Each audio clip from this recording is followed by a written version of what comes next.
Here now to weigh in on the invasion, on the terrorists coming in, and bigger picture, what's happening with these opioids, the fentanyl, and now this trank.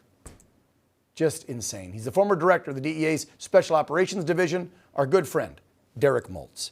Derek, every time I have you back on, we love seeing you, by the way, don't take this the wrong way. I don't like having you on because every time you come on, the numbers have gone up.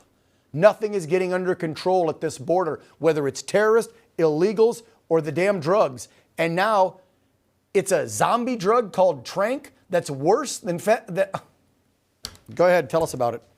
So, Dan, thanks for having me back. I love coming on your show because you actually pay attention to the details. So let me make this real simple. Yeah.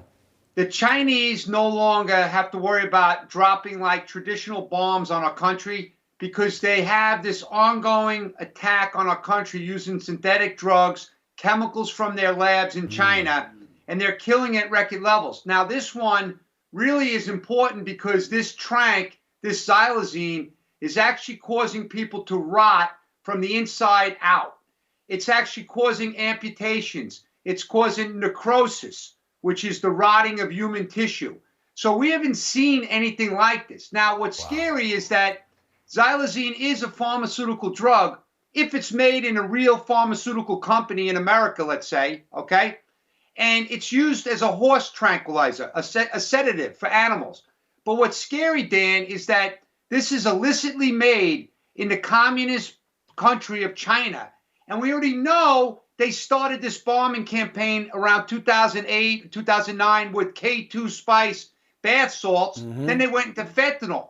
So this is an ongoing assault on America, and we're not even talking about it. So thank you for bringing it up. Yeah, it's pretty disgusting that I think I've only seen one press conference from the Biden regime and Biden himself actually discussing fentanyl, and it just came a few weeks back, you probably recall. Other than that, the man's been in the White House acting like a president for over 2 years now, and he gives one press conference for the #1 killer in America right now. And by the way, you know the numbers. Has it changed? I know 18 to 45, it was the #1 killer, and for the teens, it was #2, but close to becoming #1. Has that changed?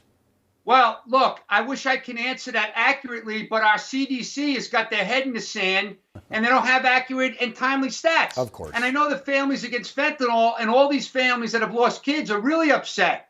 And so here's the thing, Dan. The families against fentanyl did some recent analysis, and they determined that, like, it's the fastest growing, in a demographic age group of, let's just say, below 14.